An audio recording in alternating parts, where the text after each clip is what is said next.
What did you think about the Dylan Samberg extension at 1.4? I mean, I think for the next couple of years, it's going to provide incredible value for the club. We had talked in the past, though, this might have been a good time to try to, get a real long-term deal at a little bit more. But I guess if I'm Dylan Samberg and considering the way the season went last year, I think I'm quite fine betting on myself, because I think in a couple years with a bigger cap and a bigger role, he might be in for a contract that really sets him up better than might be on the table right now.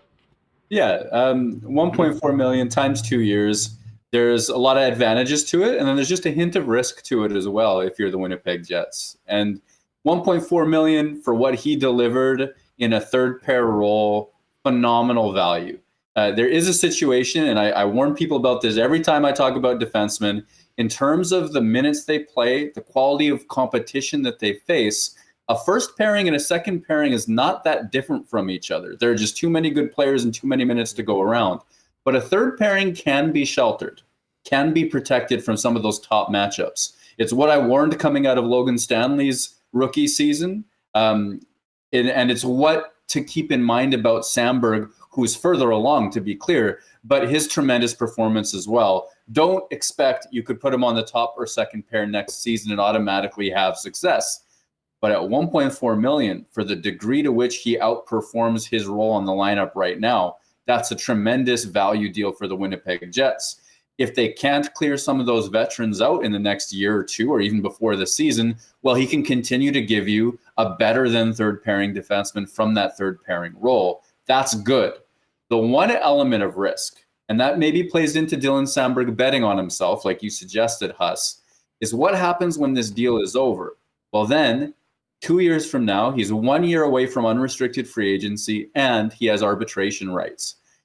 I think the relationship is pretty good. I don't think this is Jacob Trouba or Andrew Kopp, but that's exactly what they did. Remember, this is exactly the timing of a contract ending and the arbitration rights, so that if Dylan Samberg should choose 2 years from now, he'd be able to file for arbitration, guarantee himself a 1 year out. He'd be an unrestricted free agent the following season, free to sign anywhere. So that's the hint of concern that I think should be talked about now, even if it doesn't seem probable, on what's otherwise a very, very good deal for the Winnipeg Jets, who might sign him long-term anyways before that happens. It's just a path we've seen some Jets walk out the door before. Yeah, the one thing I'll say, in all fairness, the Trouba situation was unique. Andrew Kopp wanted a deal.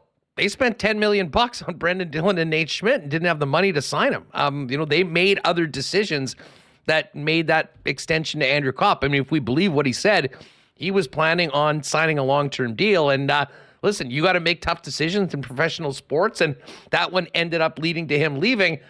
But again, if you look at what the return for Andrew Kopp is right now, that was a big topic around development camp with Elias Salmonson and Brad Lambert, and of course Morgan Barron, who's just filed for arbitration as well. It did go well. I mean, if they don't think they can sign him, obviously they can end up trading him, and so it's not like they're going to walk him right to unrestricted free agency, with this deal.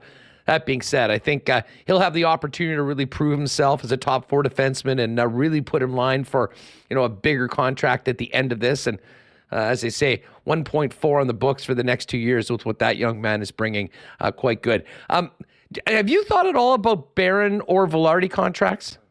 Yeah, I mean, I spent some time thinking about that for sure. And to be clear on Samberg, if I could pie chart my feelings, 3/4 positive, 1/4, just like keep that timeline in mind. Vilardi, I was talking to his agent yesterday a little bit and, confirmed that he was filing for arbitration. So I posted that yesterday.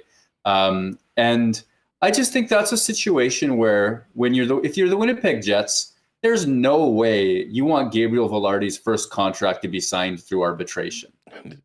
So what's happening? What happens next? Let's say they can't come up with a deal on their own.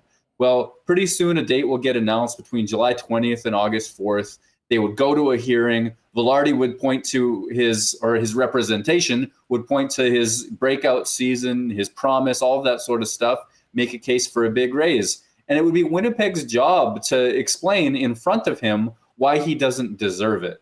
And that would be just an awful way to start a contractual relationship. You mentioned Andrew Kopp. I think one of the reasons why, in addition to the fact that there's a bit of a cap squeeze, that Kopp didn't sign here long-term, began with arbitration. It was a situation where he always felt like he was worthy of minutes higher up the lineup and probably a better compensation as well. And that wouldn't have been a positive experience for him to go through that.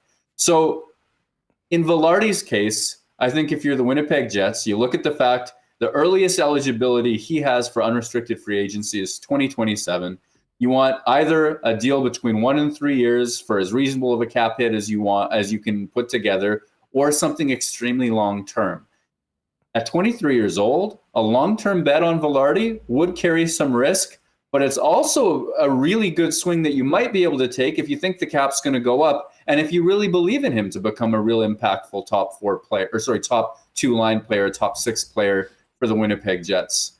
I'll just say, Huss, if it's under $4 million, I think Winnipeg will have done just fine in terms of that if it's a long-term deal. Yeah, and listen, I mean, if you're going to buy unrestricted years, which we're talking about a 5 or a 6 year deal, I would imagine the number would be more than that. And I think the Jets would be fine with doing that. And to be honest, I think starting off the relationship like that with the new player that was acquired in the fashion that he was would be great for the Winnipeg Jets to get that done. Now, whether there's the interest in doing that, I'm not sure. The one thing, and I mentioned this to Scott earlier, that I kind of think, if I'm Vilardi's agent and I put myself in his position and the Winnipeg Jets are saying, here's 5 or 5.5 for 6 years. I mean, you've got some cost certainty. You're set for a long time. It brings you to 28, 29. We'll have the opportunity to sign another. You're going to get a great opportunity here to really fly. You can't forget about the injury issues that he's had in the past. And that sort of security might be good for a player that has had some issues like that. And again, it's risky somewhat from the team's perspective, but I do think it's something that they would consider long and hard because of his background as well. Yeah, it's one of those concerns. Like, one of the reasons that this 23-year-old player who people had a lot of high hopes for has had one really tremendous breakout season. And even in that, it wasn't a full 82 games, has been some health issues and has been an issue with his back that recurred a little bit. And he says that's behind him, and that's good. Good for him. That's what the player that Winnipeg is getting. And so I would understand some desire for security in the long haul because of that. I really would. I wonder if I'm him too, though. Like, another argument, if you really believe that, if you're indestructible, you're not going to get hurt again, then maybe, 1 or 2 years right now where you're able to take that tremendous top 6 opportunity, play with, some really high-end offensive talent, and you're not buried on the third line like you were in LA. Maybe you put up some nice numbers, and maybe a year or two from now when that cap's gone up, you're able to say, okay, well, forget about 5 or 6. Let's talk something altogether in a different stratosphere. That's a lot of projection and guesswork, but it's one of those situations where you would understand if a player had a few different opinions about it, and the team too. And arbitration will guarantee they have a contract of some kind. That's fine. I just think that it would, even if it is just 1 or 2 years right now, you'd want that to be reached before everybody has to tell each other why their arguments are horrible,